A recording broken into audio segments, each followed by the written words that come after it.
सूंड लाया, फिर खड़ा हुआ, सूंड लाया, फिर चला, फिर वो भागा, फिर वो ना अंकल को एक गिरा पूरा चकनाचूर कर दिया। हल्क पिक्चर में ऐसे फेंकते नहीं थे, वैसे टाइप का उसको पूरा वीडियोस में आपने देखा ही। मैं लगातार 17 किलोमीटर दौड़ता रहा हाथी के पीछे। पुलिस वालों ने मुझे रोकने का प्रयत्न किया, कई लोगों ने मुझे ढकेला भी, पकड़ा भी कि नहीं आपको नहीं जाना है, आपकी भी जान खतरे में। भागा, फिर गिर गया तो हाथी उससे जल्दी दौड़ा, उसको मार डाला। कैसे मारा था? वो उसके सीने पे पैर लगा, मार। ऊपर से वह हाथी जो लगातार लोगों को कुचलने का प्रयास कर रहा है, कई गाड़ियों को क्षतिग्रस्त कर रहा है इनके सामने। कि हम लोग गिर ना जाए, हम कूद ना जाए, हमको वो गिरा ना दे, हमको ये हाथी के पीछे पीछे दौड़ता रहा। कोई भी ऐसी एक वीडियो नहीं है जिसमें मैं दिखा नहीं होगा, क्योंकि बस मुझे यह लग रहा था कि बच्चे मुझे देखेंगे तो उनका जो हिम्मत है, जो हौसला है, वह दोबारा हाथी पे बैठोगे कि नहीं? बैठूंगी। डर नहीं लगेगा? क्यों डर लगेगा? अब तो हमने रूप ले लिया और जो लोहे का गेट था उसको तोड़ दिया हाथी। पानी में भी लेके चला गया था हमको। वहाँ पे क्या हुआ? फिर नन्नू को लगा कि हम लोग डूब जाएंगे। शकल छुपाकर इधर रोता और इधर ढाढ़स बनाता, ताकि मेरी शकल को देख लेंगे तो उनको और हिम्मत टूटे ना।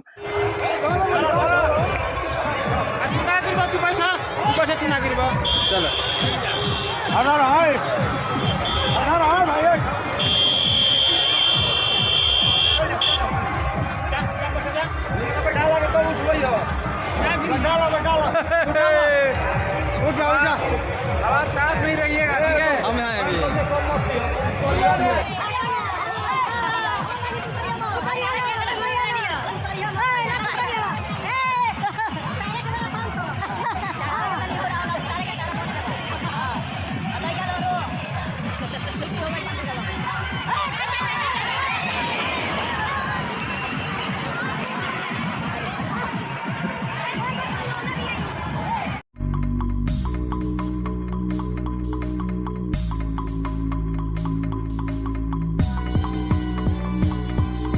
BA, BCom, BSc, MA, MCom करें विश्व की सबसे बड़ी यूनिवर्सिटी इग्नू से। सॉल्व असाइनमेंट्स और गाइड बुक्स प्राप्त करें। संपर्क करें Mahakal computers, DAV PG college के पास, पंच मंदिरा मोड़ से दाहिने, सिवान। मजबूत घर चाहिए तो अच्छे सीमेंट के साथ अच्छा सरिया भी लगाइए, तभी तो ऐसा घर बनेगा जो पीढ़ियां बरते। तो कौन सा TMT लगाएं? अरे एक ही तो है, भारत का सबसे भरोसेमंद Saluja gold TMT bars. Extra strong, higher earthquake resistance, flexible, better bonding with cement और सालों का भरोसा। निर्माण में मजबूती चाहिए तो अच्छे सीमेंट के साथ लगाइए सिर्फ सलूजा गोल्ड TMT। अब सही पकड़े हो कॉन्ट्रैक्टर बाबू। सलूजा गोल्ड TMT बार, मजबूती सब कुछ है। नमस्कार, मैं सचिन और आप देख रहे हैं Bihar news express. Bihar news express आज आपको दो छोटी बच्चियों के वीरता की कहानी बताएगा। आपने 12 अक्टूबर छपरा जिला के एकमा के मोइली गांव का वो वीडियो देखा होगा, जिसमें एक हाथी सनक जाता है और काफी उत्पात मच जाता है।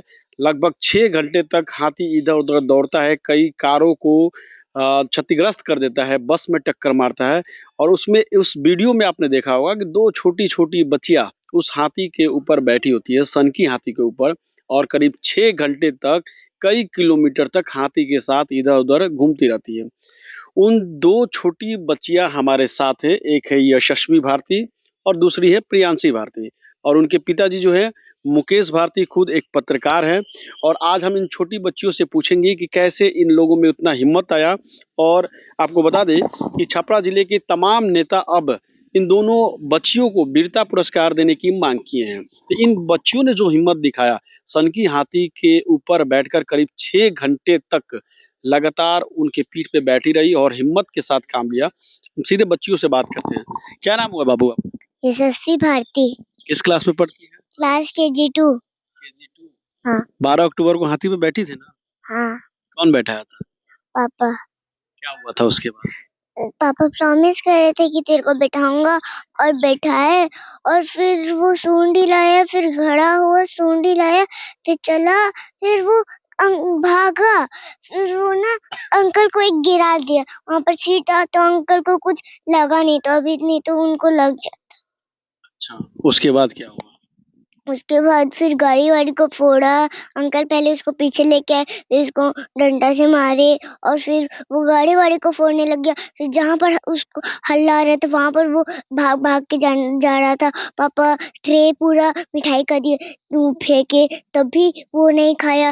केला का पत्ता दिए तब भी वो नहीं खाया। फिर वो जंगल में गया। जंगल में फिर एक अंकल गाय चरा रहे थे, तो वो ना अंकल बोल रहे थे कि भागो भागो, तो उसको लगा कि किसी है। हाँ, बोल रहे थे कि भागो भागो, तो उसको लगा कि किसी और को बोल रहे हैं, तो वो तब भी भागा कि मेरे को भी बोल सकते हैं। तो वो भागा, एक बार गिर गया था तो फिर भागा, फिर गिर गया तो हाथी उससे जल्दी दौड़ा, उसको मार डाला। कैसे मारा था? वो उसके सीने पे पैर लगा, मार डाला। उसको हॉस्पिटल जल्दी लेके चले जाते तो वो सोच रहा था, नहीं तो वो हाँफ रहा था। हाँ, करीब 6 घंटे तक आप लोग हाथी के पीठ पे बैठ के इधर उधर घूम रहे थे। हाँ, डर लग रहा था? हाँ। फिर पापा बोल रहे थे कुछ नहीं होगा बेटा, कुछ नहीं, मैं तेरे साथ हूँ, ऐसे थंब दिखा रहे थे। कौन, पापा? हाँ, आप कराटे भी सीखते हैं? हाँ, फाइटर है? हाँ। तो इतना हिम्मत कहाँ से आया? क्योंकि हाथी को देख के ही डर लग रहा है। जब हाथी सनक गया था, कार ऐसे उठा के फेंक रहा था, बस को धक्का मार रहा था, बस को धक्का मार रहा था, देखा आपने? हाँ, फिर उसमें क्या हुआ आपको? क्या मन में आ रहा था? कि हम लोग गिर ना जाए, हम कूद ना जाए, हमको वो गिरा ना दे, हमको ये महसूस हो रहा था। पर पापा हमको बोल रहे थे कुछ नहीं होगा बेटा, कुछ नहीं होगा, मैं तेरे साथ हूँ, तुम गिर भी जाओगे तो मैं तुमको ले लूंगा। अच्छा, डर लग रहा था। और कैसे पकड़ के बैठी थी आप? क्या पकड़ी थी? रस्सी। रस्सी। हाँ, फिर उतरी कैसे आप? मैं वहाँ पर एक ठो पोल था, वहाँ पर एक ठो वो था, वो पेड़ मोटा सा, उसपे ना रस्सी से बांध दिया गया हाथी को। फिर हम लोग उतरे और एक अंकल थे पीछे वाले पहलवान, वो ना हमको ना रास्ता थोड़े रास्ते तक छोड़े, क्योंकि उनको डर लग रहा था कि कुछ हो ना जाए, हमको लड़ाई ना हो जाए, इसलिए थोड़े रास्ते तक छोड़े, क्योंकि उनको कुछ काम भी था इसीलिए। अब दोबारा हाथी पे बैठोगे कि नहीं? बैठूंगी। डर नहीं लगेगा? क्यों डर लगेगा, अब तो हमको समझ आ गया कि अब वो रात को निकल जाएगा। कहाँ कहाँ घूमी आप हाथी पे बैठ के? पूरे जंगल तक, जहाँ तक वो ना एक पॉल था ना, उसको एक धक्का में ही गिरा दे।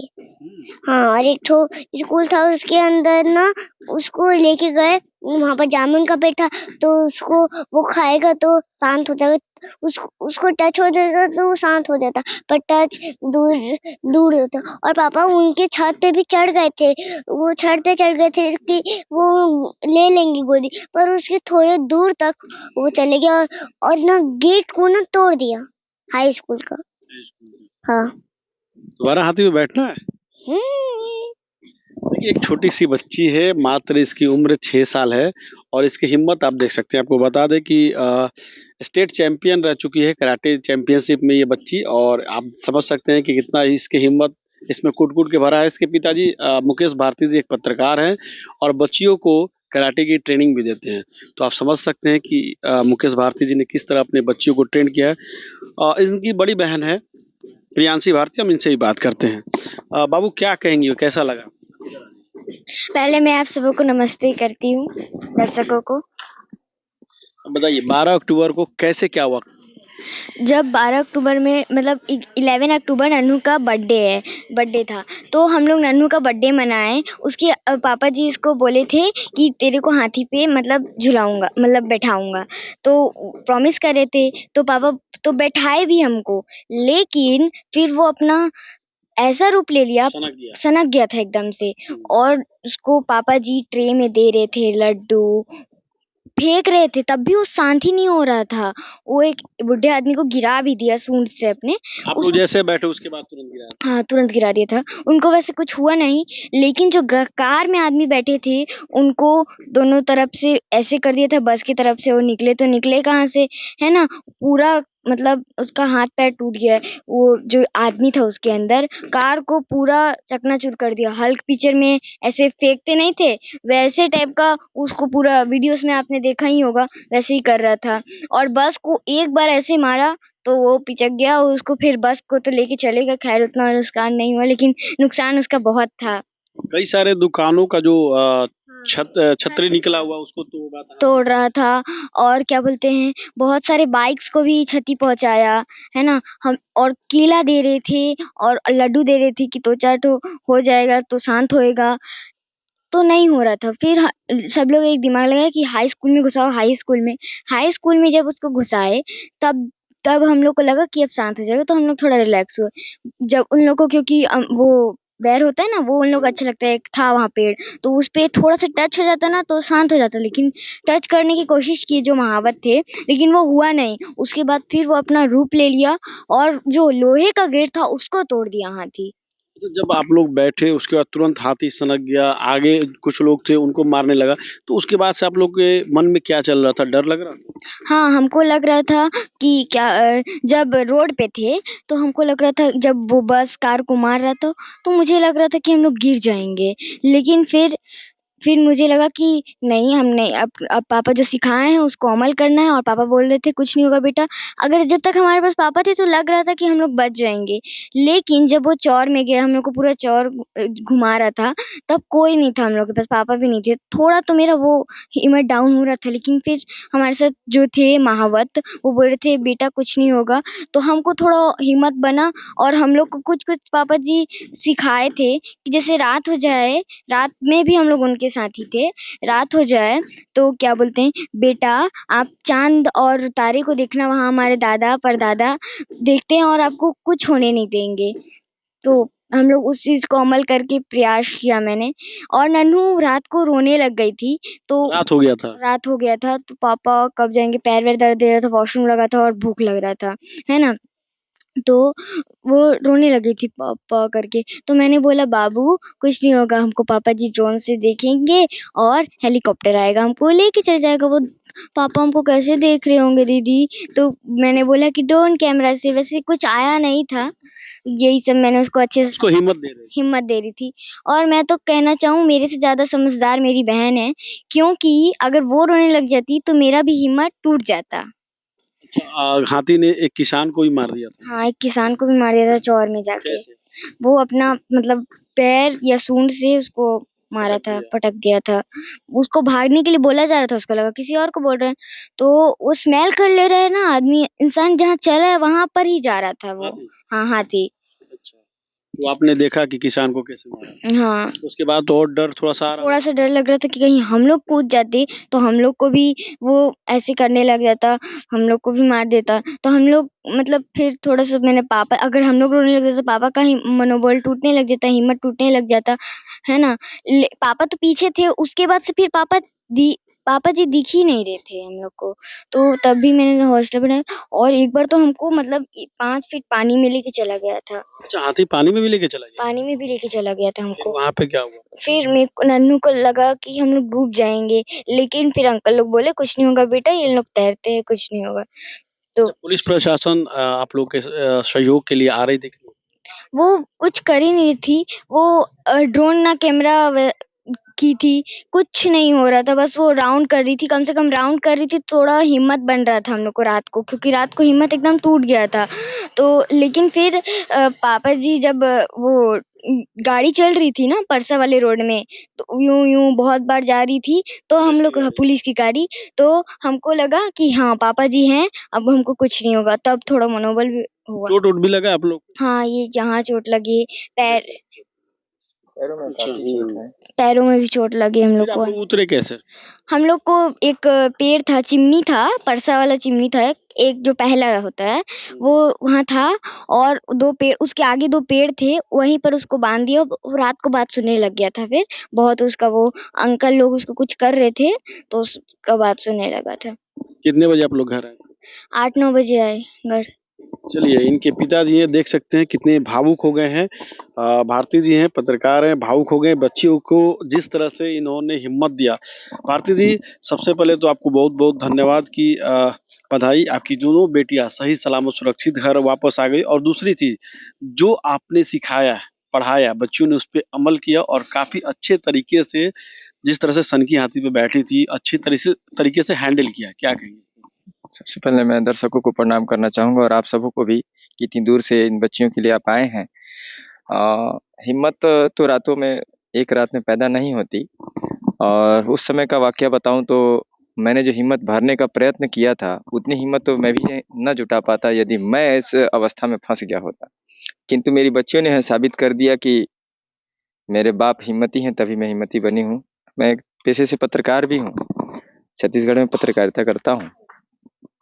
और आज के दौर में आप तो देख ही पा रहे हैं कि जितनी भ्रष्टता है, जितने अपराध हैं, और इस बीच अगर पत्रकार अपने एक कलम की ताकत को लेकर चलता है तो कितनी बड़ी मुसीबतों का सामना वो कर सकता है और करता भी है। तो वो सब डीएनए में तो इनके है ही। दूसरी चीज़ की थी कि मैंने प्रैक्टिकली सोचा कि इनको ब्रेव बनाना है। प्रैक्टिकली ब्रेव बनाने के लिए मैंने इनको ट्रेनिंग दी है, चूँकि मैं एक मार्शल आर्ट से भी रहा हूँ। तो मार्शल आर्ट की ट्रेनिंग इनको ताइक्वांडो के रूप में मैंने दिलवाई, ताकि सेल्फ डिपेंड रहे। एक स्पोर्टी बच्चा, मैं दर्शकों से भी निवेदन करूंगा कि स्पोर्टी बच्चों में एक टैलेंट होता है। जैसे कि आप नॉर्मल बच्चे को देखेंगे, वो रोड पे या कहीं खेलते दौरान गिर जाता है तो वह रोता है, बिलखता है, माँ को खोजता है, भैया पिताजी को खोजता है। किंतु स्पोर्टी बच्चा खेलता है, उस समय गिरता है तो वह अपने धूल को झाड़ेगा, चोटों को भी फूकेगा और फिर वो वापस से खेलना प्रारंभ कर देता है। ये थोड़ा-सा फ़र्क होता है स्पोर्टी और नॉर्मल बच्चों के लिए। तो मैं चाहूँगा कि पढ़ाई-लिखाई के साथ स्पोर्ट पे भी उतना ही ध्यान दें। स्पोर्टी बच्चों में अलग से टैलेंट अपने आप आ जाती है, ब्रेव बनते हैं बच्चे। उस समय की जब वाकया बताऊँ तो आज तो मैं बोल भी पा रहा हूँ। अभी जो दौर गुज़रा है, 12 तारीख की ये घटना है और आज लगभग 5 दिन से ऊपर हो गए। मेरे शब्द नहीं निकल रहे थे और जो तकलीफ़ों से मैं, मतलब एक बाप की पीड़ा मैं आपको अगर बताऊँ तो मैं 17 किलोमीटर अपने बच्चों को हिम्मत देने के लिए हाथी के पीछे-पीछे दौड़ता रहा। कोई भी ऐसी एक वीडियो नहीं जिसमें मैं दिखा नहीं होऊँगा, क्योंकि बस मुझे यह लग रहा था कि बच्चे मुझे देखेंगे तो उनका जो हिम्मत है, जो हौसला है, वह यथावत बरकरार रहेगा। क्योंकि कोमल हाथों से 6-6 घंटे एक मोटे महज़ रस्सी को पकड़कर हाथी के ऊपर जो बंधा हुआ था उसको पकड़कर अपने आप को सेफ रखना, ऊपर से वह हाथी जो लगातार लोगों को कुचलने का प्रयास कर रहा है, कई गाड़ियों को क्षतिग्रस्त कर रहा है इनके सामने। और एक व्यक्ति को तो उसने बाद में, जब हम नहीं भी दिख रहे थे उस वक्त, जंगलात क्षेत्र में चंवर में जाकर उसे मौत के काल में वह समा जाते हैं। उस दौरान वह सारा मंजर देख रहा होता है, ये 2 बच्चे, इनका दिल देख रहा होता है। मैं समझता हूँ कि हम बड़े भी मूर्छित होकर हाथी पर से गिर सकते थे, किंतु इन्होंने दामन थामा रखा। और जब एक चमत्कारिक बात मैं बताऊं, जब ये वापस निकले तो मैंने इनसे पूछा, बहुत सारी चर्चाएं हुई। 2 दिन तक तो मैं फीवर में रहा, मेरी तबीयत ठीक नहीं थी। मुझे लगा मेरे बच्चों की तबीयत खराब हो जाएगी, लेकिन इनकी ट्रीटमेंट होने के पश्चात यह स्वस्थ हो गए 24 घंटे में। किंतु मेरी अवस्था ऐसी थी कि सर का दर्द जो है वह 3 दिन के बाद जो है गया है, क्योंकि मेरे ख्याल से शायद एक हेडेक होता है जो तनाव हो गया था बच्चियों को जी, जी। उस 5.5 से 6 घंटों में मैं 5.5 6 लाख बार मरा हूँ और जिया हूँ। हर बार मुझे यह प्रतीत होता था कि मैं कैसे बचा लूं, क्या ही करूं। थोड़ा सा एक वाकया पर अगर मैं प्रकाश डालूं तो जैसे ही मैंने बच्चे को बिठाया, यह सारी चीजें हुई, वह बसों को ढकेलता रहा, कारों को क्षतिग्रस्त करता रहा। जब महावत ने प्रयत्न किया, महावत को मैं तहे दिल से धन्यवाद देना चाहूंगा कि वे हाथी को अंत तक उन्होंने नहीं छोड़ा। दोनों महावतों ने अपनी जान तो बचाई ही, मेरी बेटियों की भी जान बचाई। इनकी हिम्मत और उनका हौसला और मेरी किस्मत से आज मेरी बेटियां हैं। प्रशासन, पुलिस प्रशासन साथ में जरूर रही, किंतु रेस्क्यू टीम नहीं आ पाई, जो कि बेहद ही निराशाजनक है। मैं बिहार सरकार से निवेदन करूंगा कि इस तरह की चीजें यदि सामने आए और 6-6 घंटे तक एक ड्रोन कैमरे की व्यवस्था अगर नहीं हो पाई तो एक बाप के दिल पे क्या गुजर रही होगी, आप इससे अंदाजा लगा सकते हैं। पेशे से पत्रकार हूँ, समाज के हम दर्पण हैं। हम चाहते हैं कि इस तरह की त्रुटियां ना हो। एक तरह की त्रुटि है, ईश्वर की असीम कृपा रही कि चारों की जानें बच सकी, किंतु यदि ईश्वर की असीम कृपा हर जगह इस तरह से नहीं होती, हम भी देखते हैं और दुखद चीजें सामने आती हैं। आपने जब बेटी को बैठाया, दोनों बेटियों को, और उसके बाद जब हाथी सन गया, तब आपके दिमाग में क्या ख्याल आया? कुछ तो गलत ख्याल आते रहे। उस दौरान मैंने बताया ना कि मैं 6 लाख बार जीवित हुआ हूँ और 6 लाख बार मर के जीवित हुआ हूँ। बार-बार यह रियलाइज होता था कि ये क्या हो गया। ये मतलब मैंने पहले 20 मिनट 25 मिनट हाथी को ऑब्जर्व किया है। चूंकि मैं पत्रकार हूँ तो पहले उसको जांचना मेरा दायित्व था। ऊपर से मैं पत्रकार, बाद में मैं एक पिता हूँ, और पिता के नाते मैं पहले हाथी को ऑब्जर्वेशन में रखा हुआ था कि किस तरह से वो क्वेश्चन को फॉलो कर रही है। महावत बता रहे हैं, वो पैसे को ले रही है, प्रणाम कर रही है, पैर को उठाने को बोल रहे हैं, वो उठा रही है। और तो इस तरह से चीजें जब मैंने देखा तो बोला सेफ जोन में चीजें हैं। उस वक्त तो आपको लगा होगा कि कहीं ना कहीं आपने दोनों बेटियों को बैठा के गलती बहुत जब बड़ी। मैंने जब बिठा दिया, बिठाने के पश्चात जब 20-15 सेकंड ही हुए होंगे महज, और इसी दौरान अचानक हाथी मैं वीडियो खुशी-खुशी अपना बना रहा था, मेरी बच्चियां हाथी पे सवार हैं यह सोचकर, और उसके पश्चात वह अटैक करने लगी, लोगों पर हमला करने लगी। मैंने मोबाइल झट से अंदर रखा और फिर इनको ढाढ़स बनाने के लिए मेरी बच्चियां अचानक मुझे देख चिल्लाया तो नहीं उन्होंने, अचानक मेरी शकल को अपने अपने शकल को देखा, और एक होता है कि एक उनका शकल मुझे अभी भी याद आता है। तो पापा ये क्या हो रहा है, जैसे मानो उनका शकल बोल रहा है कि ये अनएक्सपेक्टेड चीज था। तो मैं बोला बेटा कुछ नहीं। जब तक उसने और भी हमला कर दिया, अब मैं अपनी शकल छुपाकर इधर रोता और इधर ढाढ़स बनाता, ताकि मेरी शकल को देख लेंगे तो उनको और हिम्मत टूटे ना। तो उनको हिम्मत भी बनाता। मेरी हिम्मत बनाने वाला वहां पर फिलहाल कोई था नहीं। मैं अपने आप को फिर से काबू करता, फिर मर जाता, फिर जीवित होता कि अगर मैं अपने आप का हिम्मत तोड़ता हूं तो मेरे बच्चों को हिम्मत कौन देगा। मैं लगातार 17 किलोमीटर दौड़ता रहा हाथी के पीछे। पुलिस वालों ने मुझे रोकने का प्रयत्न किया, कई लोगों ने मुझे ढकेला भी, पकड़ा भी कि नहीं आपको नहीं जाना है, आपकी भी जान खतरे में आप डाल दे रहे हो इतने नजदीक। मैंने बताया मैं पेशे से पत्रकार हूँ, हाथी प्रभावित क्षेत्र से हूँ, वहां पत्रकारिता करता हूँ। पूरे दल के साथ 20-20 की संख्या में, 50-50 की संख्या में हाथी आते हैं। उन्हें रश पसंद नहीं, शोरगुल पसंद नहीं है। लोगों से मैं निवेदन करता रहा प्लीज अब चिल्लाए नहीं, सभी घर में रहें, सबको निवेदन करता रहा। और पुलिस को मैंने बोला रेस्क्यू टीम इकट्ठा कीजिए, बिजली के पोल वो धराशायी कर रही है और चोटें पहुंचा रही है, बिजली के तारों को हटवाएं। उस दौरान जितने प्रिकॉशन, जितने सावधानियां बरतनी चाहिए थी, मैं पुलिस को भी बताता रहा और अपने आप को फॉलो भी करता रहा।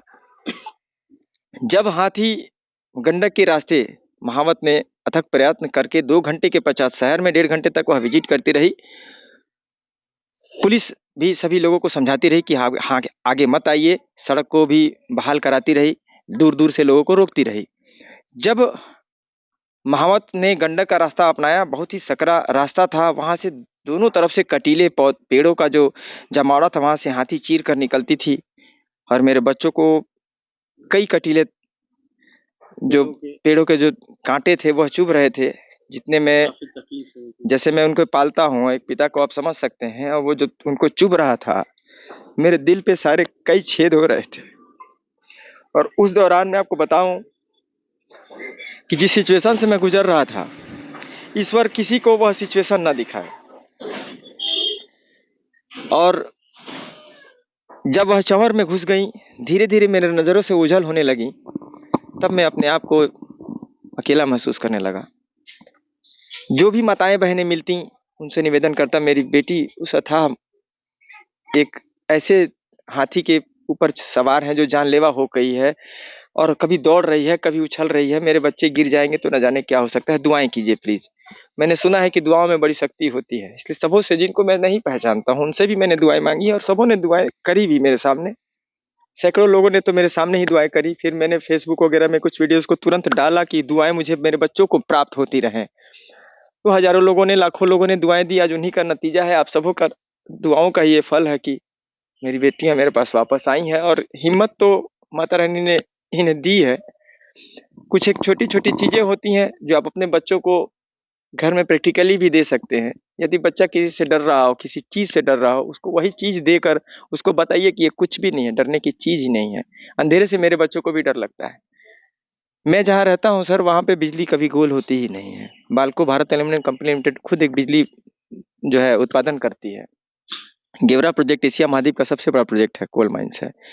लेकिन बावजूद इसके मैं बिजली को गोल करता हूँ, बटन स्विच ऑफ करता हूँ और इनको अंधेरे में और उजालों का फर्क बताता हूँ कि कोई फर्क नहीं है, सिर्फ अंधेरा आया है और जैसे ही आप स्विच ऑन करो, उजाला आने के बाद यथावत सारी चीजें वैसी होती हैं। कोई भी डरने की आवश्यकता नहीं है। मैंने अंधेरों में रखना भी इनको कोशिश किया है। अब देखिए, मुझे यह रियलाइज नहीं था कि ये ट्रेनिंग, ये चीजें, जो छोटी छोटी चीजें हम घरों में अपने बच्चों को ब्रेव बनाने के लिए करते हैं, वो इनके लिए इतना काम आ जाएगा। और मैंने तो सिर्फ बताया, उसकी 1000 गुना ज्यादा शक्ति से उसका पालन इन्होंने किया। तो हैंड्स अप मेरे बच्चों को कि इन्होंने अपने बाप की बातों को ध्यान में रखा। बस यही कहना चाहूंगा। आपको भी सैल्यूट है जो इतने जो बच्चियों को लोग कमजोर समझते हैं, इतनी मजबूती से पाला। एक आखिरी आपसे ये रहेगा कि आप जो लोग बच्चियों को कमजोर समझते हैं, लड़कियों को कमजोर समझते हैं, उन पेरेंट्स को क्या कुछ मैसेज देंगे? यह मैसेज तो मेरी बच्चियों ने ही दे दिया है कि अपने बच्चियों को आप कमज़ोर ना समझें, क्योंकि देखिए बड़े भाग्य से एक पुत्र रत्न की प्राप्ति होती है और सौभाग्य से पुत्रियों की प्राप्ति होती है। तो मैं तो कहूँगा कि सौभाग्यशाली हूँ कि मेरे 2 पुत्रियाँ हैं। और मेरे कुछ रिश्तेदारों ने जब मेरी बिटियाँ हुईं तो बोले आपका बेटा होगा, बेटा होगा। मैं बोला ये तो बेटे ही हैं, बेटा आपके जीवन में अगर बेटा है तो उस दिन मैंने एक प्रण लिया था कि इनकी सोच बदलनी है, कुछ रूढ़िवादी जो सोच है इसकी बदलनी है। मैं बच्चियों को इतनी शक्तिशाली बना दूंगा कि उन पालकों को कोई यह ना कहे कि बेटा होगा, बेटा होगा, बेटा होगा, अरे ये हुई है, बेटी हुई है, ये खुश होकर वह उदाहरण दे। उस दिन मैंने प्रण लिया और उसी दिन से इनको दृढ़ संकल्प करके इनको मैंने ट्रेनिंग दी। इनकी डाइट्स मैंने टाइमिंग फिक्स की है, इनकी डाइट कब कब डाइट इनको लेनी है, क्या डाइट लेनी है, रूटीन, चूंकि मैं खुद स्पोर्टी बॉय हूँ, रहा हूँ। और उसके बाद इनकी ट्रेनिंग रही, साइकिलिंग करवाता हूँ, शाम को सुबह मैं स्वयं भी साइकिलिंग इनके साथ जाता हूँ। ये स्कूल पिछले 3 साल से हमारी प्रियांशी भारती अभी जब 7 साल की थी तब से स्वयं से स्कूल जाती हैं, 2 से ढाई किलोमीटर की दूरी तय करती हैं, मुख्य मार्गों से गुजरती हैं और उनकी ट्रेनिंग 1 साल तक मैं स्वयं साइकिल से जाता रहा सुबह और दोपहर को इनको स्कूल लादने के लिए, और आज ये अपने से जाती हैं। तो कहने का मतलब यह है कि इनकी माताजी गुस्सा भी करती थी कि बाइक है, कार है, आप किसी में भी लेके जा सकते हैं, ऑटो कर लीजिए। लेकिन मैं उनकी एक ना सुना मैंने। मैं बोला हालाँकि माताओं की किसी भी मेरा उद्देश्य नहीं है कि उनको कमती आँकना, माताएँ तो माताएँ होती हैं, हर एक बच्चे का फ़िक्र करती हैं, किंतु एक माता हर दिन अच्छा भोजन, अच्छा खिलाने पर जो है जिद्दोजहद कर रही होती है घर में, लेकिन एक पिता उसे ताउम्र अच्छा भोजन और अच्छा संस्कार, सम्मान मिले, उसके लिए फील्ड में घूम रहा होता है, उसकी रेपुटेशन के लिए घूम रहा होता है और चाहता है कि मेरी बच्ची या बच्चा ताउम्र सम्मानित रहे, ताउम्र उसे बेहतर भोजन प्राप्त होती रहे। ये माँ और बाप की सोच में थोड़ी-सी फ़र्क है, ऐसा मैं मानता हूँ। ये मुकेश भारती जी हैं, देखा कैसे ये भावुक हो गए और भावुक होने वाला पल भी था क्योंकि 2 इनकी बेटियाँ जिसे इन्होंने बड़े लाड़ प्यार से पाला था, वो सनकी हाथी के कंधे पर सवार थी और हाथी लगभग 6 घंटे तक घूमता रहा। मुकेश भारती ने बताया कि कैसे उन्होंने बेटियों को ट्रेन किया और आपने देखा कि किस बहादुरी के साथ इन दोनों बच्चियों ने उस सिचुएशन को हैंडल किया। आप भी अपने बेटियों को कमज़ोर न समझें, मजबूत बनाएँ ताकि विकट परिस्थिति में ये मजबूती के साथ खड़ी रहे। इस खबर पे आपकी क्या कुछ राय है? कमेंट बॉक्स में ज़रूर बताएँ।